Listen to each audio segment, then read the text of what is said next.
अर्थशास्त्र में हमें फलनों के अधिकतम और न्यूनतम, मैक्सिमम और मिनिमम वैल्यूज ज्ञात करने की आवश्यकता पड़ती है। जब फलन दिए हुए होते हैं और गणितीय समीकरणों के रूप में हमें दिए हुए होते हैं, वैसी स्थिति में गणितीय विधियों के माध्यम से ही अधिकतम और न्यूनतम मूल्य, जिन्हें हम एक्सट्रीम वैल्यूज कहते हैं, चरम मूल्य कहते हैं, उनको ज्ञात करने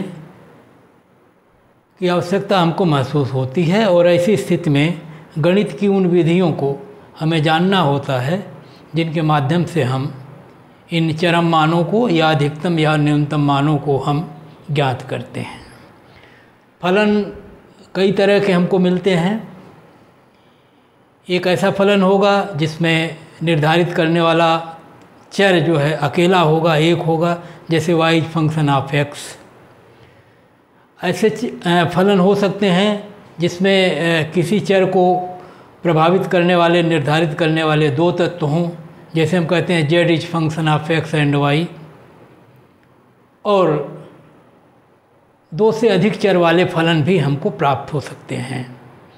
सामान्यतः अर्थशास्त्र में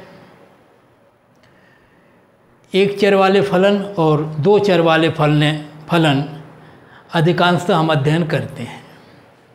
एक चर वाले फलनों को अधिकतम और न्यूनतम मूल्य को निकालना हम लोग जानते हैं, और हम देखते हैं कि जिस भी फलन का मूल्य हमें निकालना होता है उसके फर्स्ट डेरिवेटिव्स को हम निकालते हैं, अवकलन करके फलन का पहला अवकलज ज्ञात करते हैं और उसका मान 0 बराबर करके हम ये ज्ञात कर लेते हैं कि चर के इस मान पर फलन या तो अधिकतम है या तो न्यूनतम है।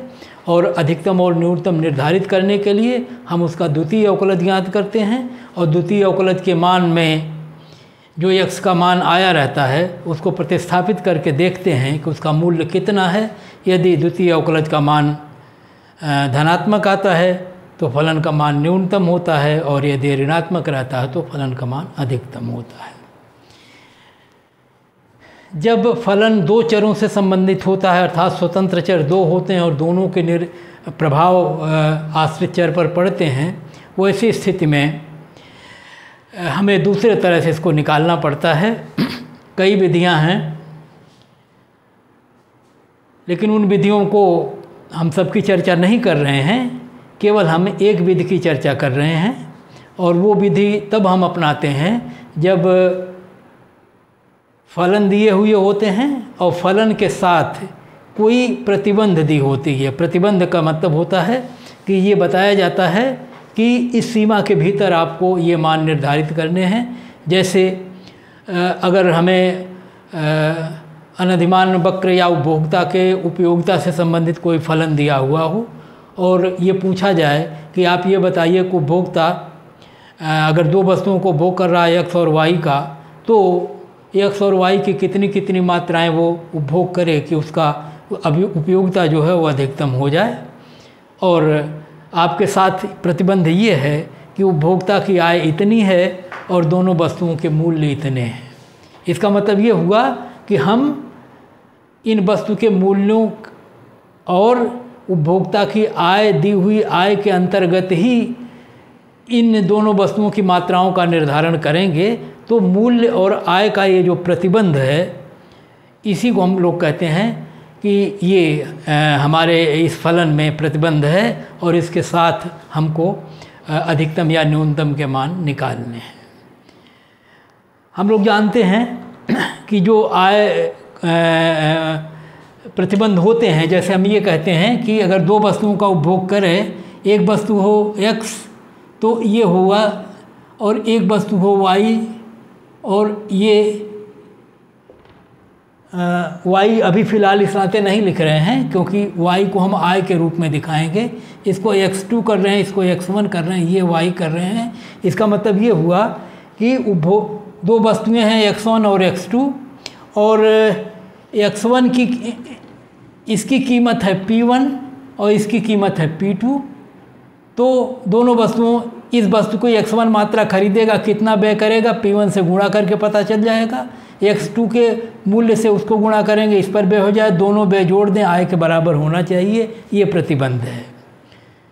सामान्य तौर पर जब आय नहीं होगी, जब मूल्य नहीं होगा, तो इस P1 की जगह पर हम A लिख सकते हैं और इसको x1 कर सकते हैं। P2 की जगह पर B लिख सकते हैं, इसको x2 कर सकते हैं, और बराबर y है तो यहाँ y लिख सकते हैं फिलहाल अभी। और सरल रूप करें तो ऐसे लिख सकते हैं ax प्लस by और इज इक्वल टू c। तो इस तरह से हम भी मतलब जो इसका सामान्यीकरण कर रहे हैं वो ये है कि इस तरह का फलन हमको मिलेगा जिसमें x और y वस्तुएं होंगी, यहाँ a और b उनके गुणांक होंगे जो यहाँ मूल्य प्रदर्शित कर रहे हैं, और c एक निश्चित राशि होगी, कांस्टेंट, जिसको हम c कह रहे हैं। तो ये आय स्थिर है, ये a और b दोनों स्थिर हैं, दोनों को मूल्य दिए हुए हैं, ये दोनों वस्तुओं की मात्राएं हैं, और ये प्रतिबंध इस तरह से लिखा जाता है। हमें ये ध्यान रखना है कि इन चरों के साथ जो गुणांक हैं इनको हम a b लिख रहे हैं। तो ध्यान रखिएगा जो प्रतिबंध होंगे समीकरणों के रूप में हमको दिए हुए हैं, x के गुणांक को a और y के गुणांक को b कहेंगे, और इस नाते हम a b पर ध्यान रख रहे हैं। हमें a और b के मूल्य ज्ञात हैं और हम इन मूल्यों को के आधार पर ही जो है आगे कहीं इनका उपयोग होगा, इस नाते हम बता रहे हैं, और उससे हमें थोड़ी सरलता हो जाती है। तो ये आय प्रतिबंध होंगे, और इसी तरह से उपयोगिता के फलन दिए हुए होंगे। तो हम आपको एक उदाहरण लेके यहाँ दिखा रहे हैं। देखिए, ये extreme values in constraint functions, ऐसे फलन हैं जिनके साथ कंस्ट्रेंट दिया हुआ है, प्रतिबंध दिया हुआ है, और ये प्रतिबंध आय और वस्तुओं के मूल्यों के अनुरूप दिया रहेगा एक समीकरण के रूप में हमको, और इसके साथ हमको मूल फलन दिया रहेगा उस वस्तु का। जैसे उपयोगिता का फलन दिया है तो x और y के टर्म में दिया हुआ होगा। तो जैसे हम ये कह रहे हैं, देखिए एक फलन हमको दिया हुआ है u, ये यूटिलिटी का फंक्शन है, और ये कैसा है, x और y के फलन के रूप में इसको f(x,y) हम लिख रहे हैं, ताकि आप जानें कि u जो है x और y का फलन है, और जो फलन का रूप है वो इस तरह से है, x इंटू वाई अर्थात xy धन 2x, xy प्लस 2x, ये एक फलन है, ये उपयोगिता का फलन है। इसके साथ कहा गया ये इस उपयोगिता को, इस फलन को अधिकतम या न्यूनतम करिए, जैसी भी स्थिति होगी, एक्सट्रीम वैल्यूज निकालिए। यहाँ उपयोगिता इस नाते अधिकतम करना है, हम बता दिए हैं इसलिए। और कंस्टेंट फंक्शन ये दिया हुआ है कि उपभोक्ता की आय है 60 रुपये, y वस्तु का मूल्य है 2 रुपये, x वस्तु का मूल्य 4 रुपये। तो ये कंस्टेंट का जो समीकरण होगा वो x y के रूप में होगा, और ये 4 ये मूल्य है और ये मात्रा है, ये मूल्य है, ये y की मात्रा है, और दोनों का 4x धन 2y बराबर 60 ये दिया हुआ है। ये इस सीमा या इस प्रतिबंध के अंतर्गत हमको इस फलन को अधिकतम करना है। तो हमको एक फलन दिया होगा, एक उसका प्रतिबंध फलन दिया होगा, दो फलनों के आधार पर हम इसको निकालेंगे। हमने पहले बता दिया इसकी कई विधियां हैं, लेकिन जिस विधि का हम प्रयोग कर रहे हैं ये लिखा हुआ यहाँ लैग्रेंज मल्टीप्लायर मेथड। लैग्रेंज एक गणितज्ञ का नाम है, और उन्होंने जो विधि दी है उसमें एक मल्टीप्लायर युक्त होता है। मल्टीप्लायर का मतलब एक ऐसी संख्या जो किसी चीज़ फलन को गुणा कर रही हो, तो उसको उस रूप में हम बदलते हैं। जो मल्टीप्लायर है उसको उन्होंने लैम्डा नाम से दिखाया, ये लिखा हुआ है लैम्डा। तो करते क्या हैं, इन दोनों फलनों के आधार पर एक तीसरा फलन बनाते हैं। इसको हम कह सकते हैं ये लैग्रेंज मल्टीप्लायर फंक्शन के रूप में हम इसको दोनों फलनों को बदलेंगे। बदलते कैसे, ऐसे देखिए, इस फलन को z, नया फलन z लिखते हैं, इस मूल फलन को लिख देते हैं जैसे हुआ 4x xy plus 2x, plus करते हैं उसके आगे, और ये लैम्डा का एक चिन्ह लगाते हैं, गुणा करते हैं, और इस वाले फलन को, ये जो हमारा कंस्टेंट फंक्शन है, इसको हम इन दोनों फलनों को उस पार ले जाके माइनस कर देते हैं। 60 माइनस 4x माइनस 2y, तो ये देखिए 60 माइनस 4x माइनस 2y और इसमें लेमडा से गुणा करते हैं, यही लेमडा जो है गुणा कर रहा है, यही मल्टीप्लायर है, लैग्रेंज मल्टीप्लायर लेमडा को कहते हैं। तो अब ये पूरा फलन इस तरह से हुआ। इसी फलन को एक और सरल रूप होता है कि जैसे देखिए 4x प्लस 2y लिखा हुआ है, इसमें हम 60 को इधर ला के माइनस कर दें, उधर 0 कर दें, तो हम इसको 4x प्लस 2y माइनस 60 लिख सकते हैं। यहाँ देखिए 4x प्लस 2y माइनस 60 लिख दिया, लेमडा लिख दिया, अंतर कितना पड़ा, इस धन चिन्ह को ऋण में बदल दिया। हम इसको अभी हल करेंगे, लेमडा खोलेंगे या यहाँ लेमडा खोलेंगे, दोनों फलन एक ही आएंगे। इसलिए जैसी आपको सुविधा लगे, आप चाहे तो पहले वाले फलन का यूज करें, चाहे दूसरे वाले फलन का यूज करें। देखिए हम दूसरे वाले खोल रहे हैं, xy plus 2x minus lambda है, इस लेमडा से इसका गुणा करेंगे तो 4 लेमडा x, इस लेमडा से इसका गुणा करेंगे 2 लेमडा y, इसका 60 को करेंगे माइनस लेमडा y 60y। तो ये फलन खुल के अब इस रूप में आ गया। अब इस फलन में लेमडा को बता लें, लेमडा गुणा तो कर रहा है लेकिन लेमडा का एक वेरिएबल है, चर है, वो भी है। कैसा चर है, अभी अज्ञात है, इनडिटरमिन्ड, उसका निर्धारण नहीं हुआ है और हमने उसको एक चर के रूप में प्रयुक्त किया है। तो हमारे फलन में अब 3 वेरिएबल हैं, x, y और लेमडा। और जब 3 वेरिएबल होंगे और अधिकतम की जो शर्त एक चर वाले फलन में होती थी वही शर्त अब भी है चरम मानों के लिए, अधिकतम के लिए नेसेसरी कंडीशन ये है, आवश्यक शर्त ये है कि फर्स्ट, क्योंकि वहाँ अकेला चर होता था तो हम जो डेरिवेटिव निकालते थे वो dy/dx इस तरह से करते थे। यहाँ 3 चर हैं तो यहाँ पर पार्शियल डेरिवेटिव निकाला जाएगा। एक चर का प्रभाव देखेंगे z पर, दोनों को स्थिर मानेंगे, फिर अन्य 2 को स्थिर मान के दूसरे से करेंगे, फिर तीसरे से करेंगे। इस प्रकार तीनों चरों के आंशिक अवकलन निकालेंगे, प्रथम आंशिक अवकलन निकालेंगे, फर्स्ट डेरिवेटिव या first partial derivative of x with respect to z, y with respect to z, lambda with respect to z। और तीनों के मान शून्य होने चाहिए, ये ज़रूरी है अधिकतम और न्यूनतम मान निकालने के लिए। तो हमने तो पहले क्या लिखा कि जो शर्त है वो ये है, क्या है, delta z upon delta x, delta z upon delta y, delta z upon delta lambda, इन तीनों के मान बराबर होने चाहिए शून्य। तो इसका मतलब है ये बराबर ये बराबर ये बराबर शून्य, ये शर्त पूरी होनी चाहिए। और ये शर्त पूरी होने के लिए तीनों पार्शियल डेरिवेटिव हमको निकालने होंगे इस मूल फलन से। ये जो फलन आया हुआ है, इस फलन से हम देखिए निकाल रहे हैं delta z upon delta x, ये z है, इसका हम अवकलन करेंगे पार्शियल। तो अन्य जो चर हैं y और z और लेमडा, वो जहाँ भी रहें वो कांस्टेंट के रूप में माने जाएंगे क्योंकि वो बदल नहीं रहे हैं, केवल जहाँ जहाँ x होगा वहाँ अवकलन होगा। तो ऐसी स्थिति में देखिए x इंटू वाई, मतलब x को y गुणा कर रहा है और जब गुणा करता है तो चर अपनी जगह पर वैसे ही बना रहता है क्योंकि y अचर है, इस नाते y रहेगा। x का अवकलन होगा, 1 होता है x का अवकलन, तो वहाँ केवल y बचेगा। ये देखिए delta z upon delta x में y बचा, इसको हम एक दूसरे तरह से भी लिख सकते हैं z और छोटा सा x नीचे लिखा, इसका मतलब है z का पहले एक बार x के सापेक्ष आंशिक अवकलन हुआ है, 2 बार करेंगे तो यहीं x इंटू एक्स करेंगे, 3 बार करेंगे तो x into x into x ऐसे करते हैं। तो पहली बार कर रहे हैं तो 1x लिखा है, तो ये x y में y रह गया, यहाँ 2x में x गायब होगा क्योंकि 1 होगा इसका अवकलन, तो +2 बचेगा। इसमें x गायब होगा तो -4 लेमडा बचेगा, ये 0 होगा क्योंकि इसमें x है नहीं, ये 0 होगा इसमें x है नहीं, और क्योंकि इसके बराबर 0 होना चाहिए तो बराबर 0 हमने लिख दिया। अब देखिए ये चर है, ये चर है, दोनों चरों को इस पार छोड़ रहे हैं तो y -4 lambda is equal to 2 को उस पार ले जाके -2 कर दिए, एक इक्वेशन हमको मिल गई। अब हम y के सापेक्ष निकालेंगे आंशिक अवकलन।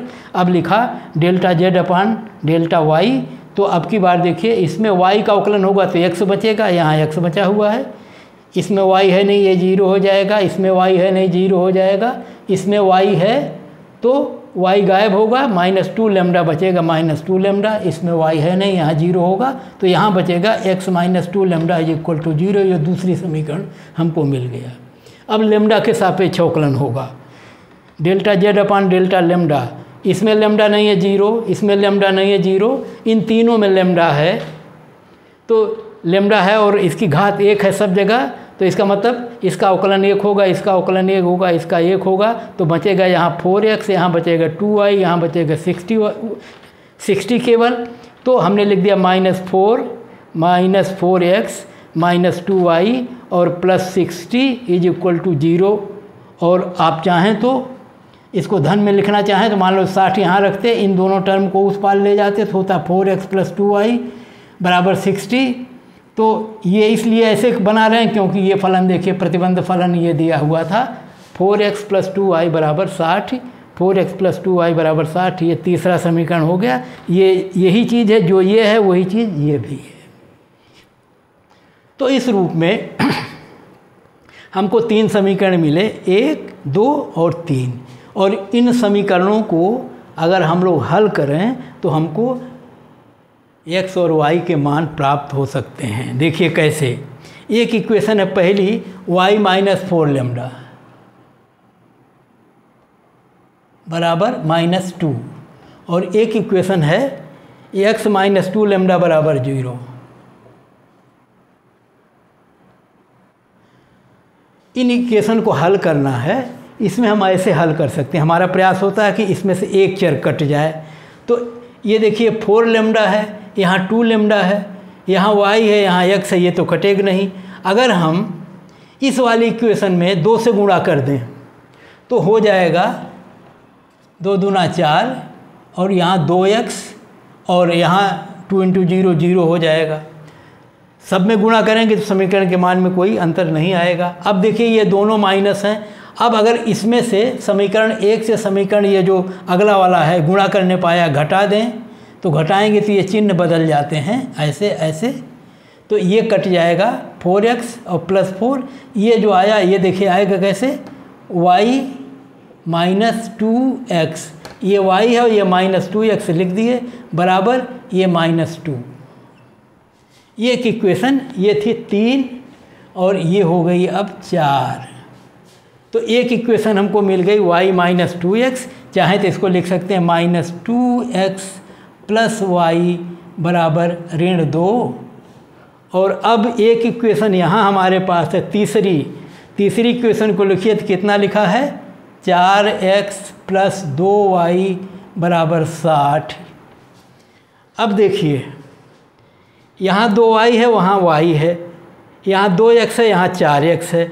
चाहे हम इसमें 2 से गुणा कर दें चाहे इधर कर दें, तो जब 2 से गुणा करेंगे तो देखिए कितना आएगा, ये हो जाएगा 4x धन 2y बराबर 2 दूना 4 ऋण 4। मतलब इस समीकरण में 2 से गुणा किया और ये समीकरण अब लिख दिया 4x धन 2y बराबर 60। ये चिन्ह धन है, ये चिन्ह ऋण है। अगर जोड़ दें दोनों समीकरणों को तो ये कट जाएगा, ये बचेगा 4y बराबर 60 में से घट के हो जाएगा 56। तो y बराबर 56/4 और बराबर हो जाएगा 14। ये आपको मिला y बराबर 14। ये उत्तर आपको मिल गया इन समीकरणों को हल करने से। हमने पहले दूसरे और तीसरे एक और 2 समीकरण को हल किया तो ये आया, फिर इस समीकरण को और इस समीकरण को हल किया तो ये उत्तर आ गया y बराबर 14। और अब y बराबर 14 को किसी भी समीकरण में रख दें, चाहे इसमें, तो अगर आप इसमें रख दें 4x धन 2y, 4x धन 2y बराबर 60 है, इसमें y बराबर 14 लिखिए, 4x धन, तो ये 2 × 14 बराबर 28 बराबर 60। ये हो जाएगा 4x = 60 - 28 बराबर ये हो जाएगा 32। और अब अगर 4y बराबर 4x बराबर है तो x बराबर निकालेंगे तो ये 4 से जाके उधर भाग होगी तो हो गया 32/4 और ये बराबर हो जाएगा 8। तो ये मिल गया x बराबर 8। तो ये आपके मान समीकरण से मैं कह रहा था कि इन समीकरणों को अगर हम लोग हल करें तो हमको x और y के मान मिल जाएंगे, और इस प्रकार से x और y के मान हमको मिल गए।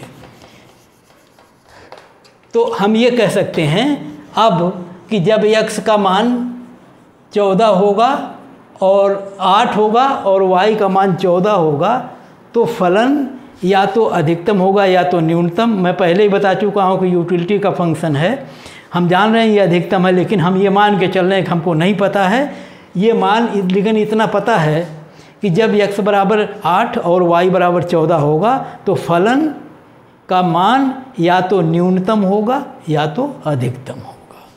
और इस तरह अब ये अगर पता लगाना हो कि अधिकतम है या न्यूनतम है तो उसके लिए हमको एक काम और करना पड़ता है।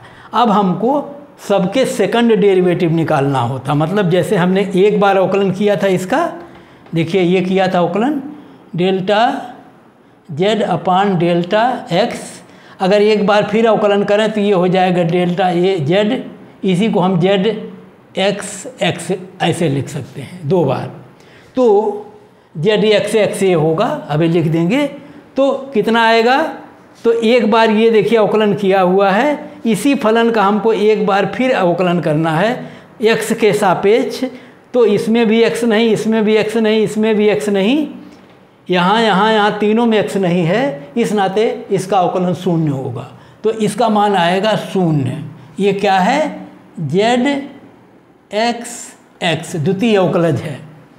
इसी तरह से जब हम y का अवकलन करेंगे एक बार फिर y के सापेक्ष तो हमको मिलेगा ZYY। और देखिए इसमें x है, इसमें लैम्डा है, इसका मतलब यहाँ भी y नहीं, यहाँ भी y नहीं, ये भी जीरो, ये भी जीरो होगा तो ये मान भी जीरो आएगा। अब एक बार फिर ये करना है, z का एक बार x के सापेक्ष करें फिर y के सापेक्ष करें, तो देखिए एक बार x के सापेक्ष यहाँ हुआ है, अगर y के सापेक्ष करें तो जहाँ जहाँ y हो वहाँ अवकलन होगा, यहाँ y नहीं है, यहाँ y नहीं, केवल यहाँ y है और इसका अवकलन 1 आएगा। और अगर delta z upon delta y को फिर x के सापेक्ष करें तो यही उत्तर तब भी आता है। देखिए यहाँ अब कि x का अवकलन होगा तो x का अवकलन 1 आएगा, ये 0 आएगा, तो ये मान 1 ही आएगा, चाहे z xy हो चाहे z yx हो। मतलब पहले x का करके y निकालें या y का पहली बार करके x निकालें, दोनों का उत्तर 1 है। ये 3 मान हमको मिले, यहाँ लिखा हुआ है z x बराबर 0, z y बराबर 1 0 और z xy बराबर 1, 3 ये मान दिए हुए हैं। वो हमको ज़रूरत जहाँ पड़ेगी वहाँ अभी हम उतार लेंगे। तो अब हम फिर लिख रहे हैं इन मानों को, देखिए कैसे लिख रहे हैं, ये है z, यहाँ देखिए z x यहाँ लिख रहे हैं, z y यहाँ लिख रहे हैं, z xy यहाँ लिख रहे हैं, z y x ऐसे। ये अगर ऐसे हम इसको एक डिटर्मिनेंट आप जानते हैं, अगर हम इसको सारणिक का रूप दे दें तो 2/2 का सारणिक बनेगा। एक मान यहाँ है, एक मान यहाँ, एक यहाँ, एक यहाँ है, 2 पंक्तियाँ हैं, 2 कॉलम हैं।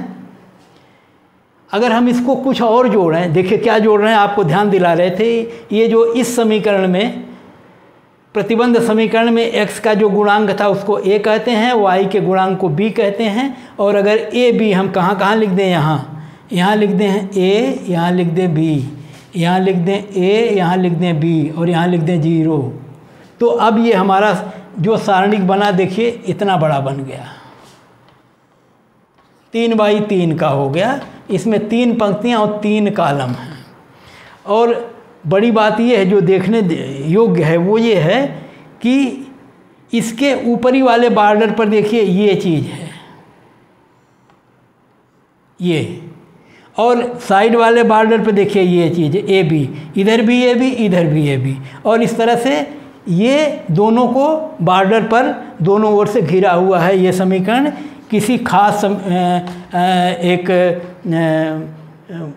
लाइन या जिसको रो कह सकते हैं, रो और कॉलम के रूप में, ये जो इसको वेक्टर कहते हैं, एक तरह से ये घिरा हुआ है, तो हम इसको कहते हैं ये हमारा जो सारणिक है वो बॉर्डर्ड है, उसके बॉर्डर दोनों ओर से बंद हैं किन्हीं एक समान अंकों से, और इसका नाम है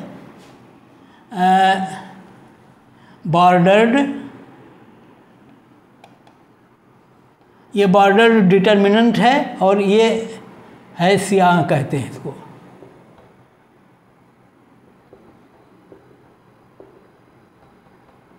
ये सारणिक है बॉर्डर, इसको लिखते हैं BHD, और इसको दिखाते हैं सिंबॉलिक तौर पर ऐसे, और ये बराबर है ये। तो इस तरह से हमको एक सारणिक मिलेगा, इस सारणिक में इन मानों को हम प्रतिस्थापित करेंगे, तो इसको हम कहेंगे ये H डिटर्मिनेंट है H, या BHD है, या बॉर्डर्ड हसिया डिटर्मिनेंट है, और ये ऐसे ही होता है, और इन मानों के आधार पर इसको हम लिखेंगे। तो ज़रा देखिए लिख रहा हूँ। A का मान कितना है 4, B का मान है 2, तो यहाँ लिखा 4, यहाँ लिखा 2, यहाँ लिखा 0, यहाँ लिखा 4, यहाँ लिखा 2, और अब ये Z बराबर है 0, ZY बराबर है 0, तो यहाँ 0 लिखूँगा, यहाँ 0 लिखूँगा, ये मान है 1, ये मान है 1, यहाँ पे 1, यहाँ पे 1, तो ये हमको ये मिल गया।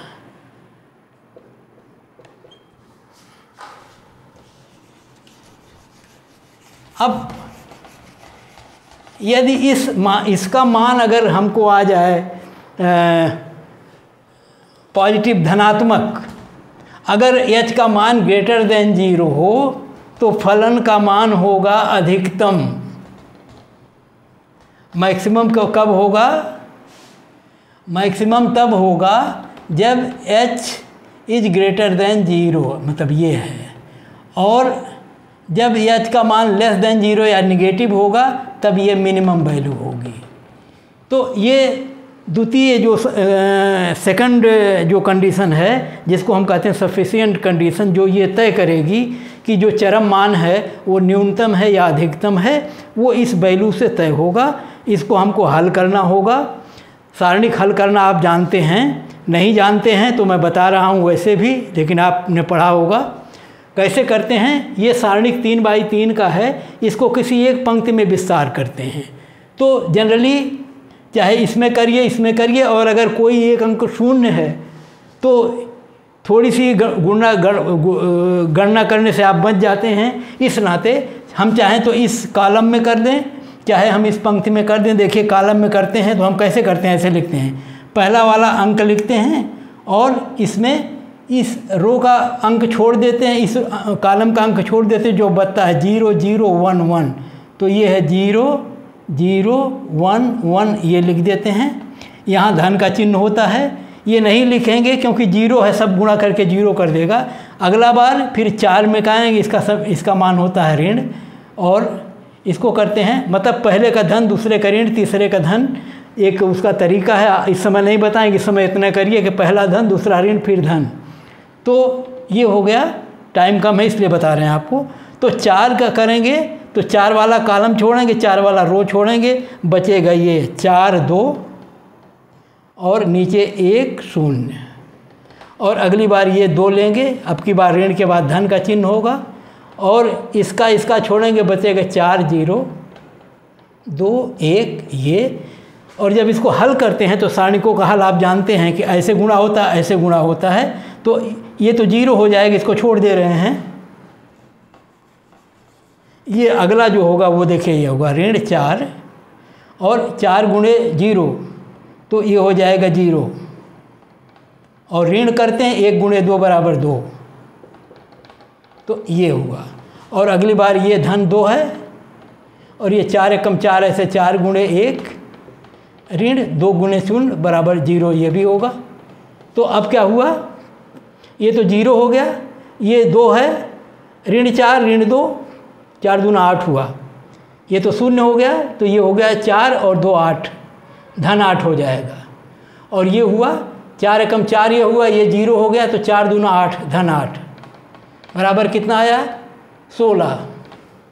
और 16 का जो मान है वो ग्रेटर देन 0 है। ये देखिए, ये 16 का मान ग्रेटर देन 0 है, तो ये आया 16 विच इज़ ग्रेटर देन 0 और पॉजिटिव है ये। और जब पॉजिटिव होगा तो फलन का मान जो है वो अधिकतम होगा। और ऐसी स्थिति में हम कह सकते हैं कि जब y का मान होगा 14 और x का मान होगा 8 तो उपयोगिता का स्तर अधिकतम होगा। और इस तरह से अधिकतम वैल्यू को हम अपने इस विधि से, जिसको हम लोग लैग्रेंज मल्टीप्लायर मेथड कह रहे हैं, उसके माध्यम से निकाल सकते हैं और निकाल लिया। और अब अगर आपसे कोई पूछे कि वो अधिकतम वैल्यू कितनी होगी तो इस वाले फलन में y और x के मान हम रख देंगे और वो वैल्यू हमको प्राप्त हो जाएगी। अधिकतम वैल्यू कितनी होगी तो देखिए ये u बराबर कितना होगा, तो ये लिखा हुआ है x into Y plus 2x। और अब अगर यहाँ आप लिखें x बराबर 8 गुणे y बराबर 14 धन 2 गुणे 8, ये गुणे है x नहीं है, ध्यान रखिएगा। तो ये 14 में 8 का गुणा करिएगा तो 14 दूनी 28,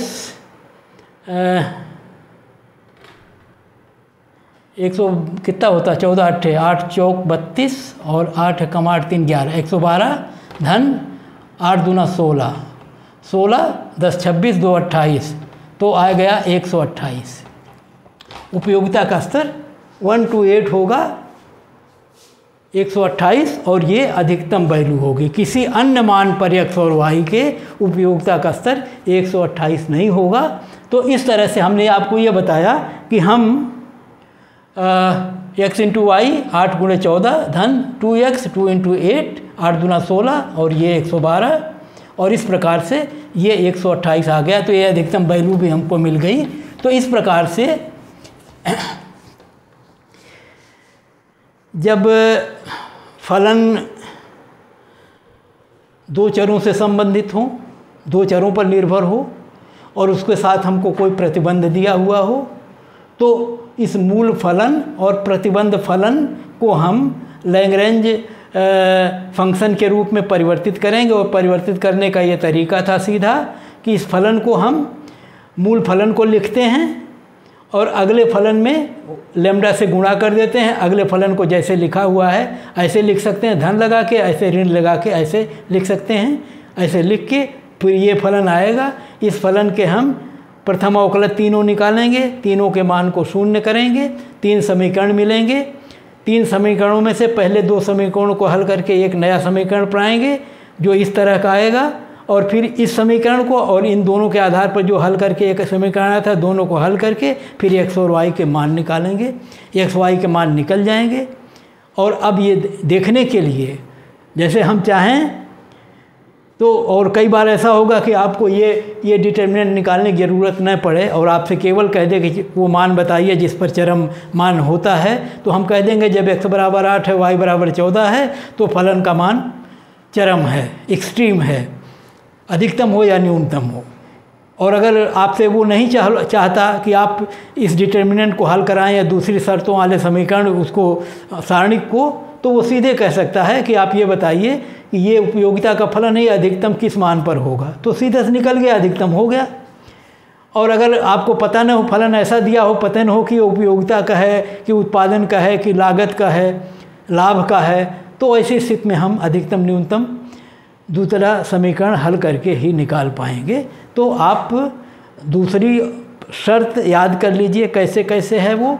जैसे मैं आपको बताऊं, ये था दरअसल ये था जेड लेम्डा पहली बार, दूसरी बार लेम्डा का अवकलन, फिर लेम्डा का अवकलन, फिर एक्स का अवकलन, फिर जेड लेम्डा का अवकलन, फिर वाई का अवकलन। वही यहाँ था जेड लेम्डा का अवकलन, एक्स का अवकलन, जेड लेम्डा का अवकलन, वाई का अवकलन, और ये था जेड एक्स का अवकलन, एक्स का अवकलन, ये जेड वाई का अवकलन, वाई का अवकलन, ये था जेड एक्स वाई और ये था जेड वाई एक्स।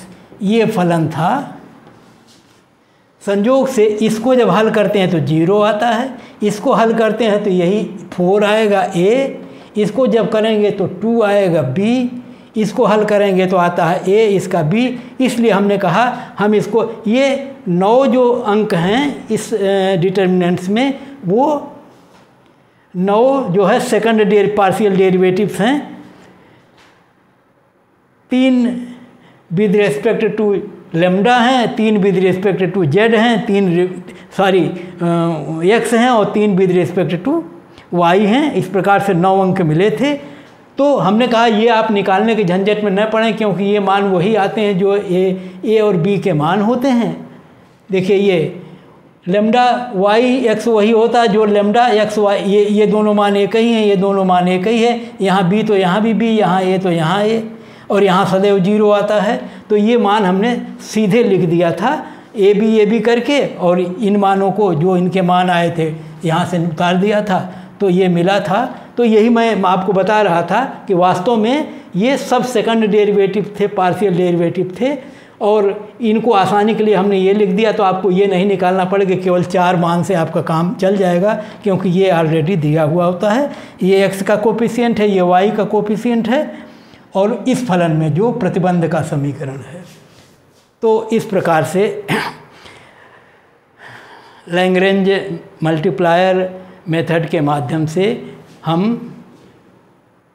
2 चर वाले फलनों के अधिकतम और न्यूनतम मान ज्ञात कर सकते हैं।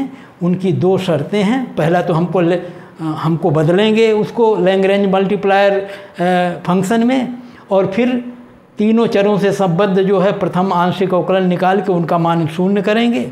फिर समीकरणों को हल करके x और y के मान निकालेंगे, और फिर इस तीसरे के जो h समीकरण है, ये h हैसियान समीकरण जो है, वो जो डिटर्मिनेंट है, इसका मान निकाल के इसको हल करेंगे और देखेंगे ये मान अगर धनात्मक है, 0 से ज़्यादा है, तो फलन का मान अधिकतम होगा, अगर 0 से कम है तो फलन का मान न्यूनतम होगा।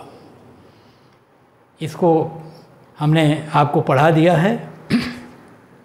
प्रैक्टिस बहुत करनी पड़ेगी, बहुत लगाने पड़ेंगे, और हमको समय मिलेगा तो हम एक वीडियो फिर बनाएंगे। और अब जब बनाएंगे तो कम से कम उस वीडियो में 2-3 सवाल आपको हल करेंगे, आप मेरे साथ हल करिएगा तो और आपके लिए आसान हो जाएगा।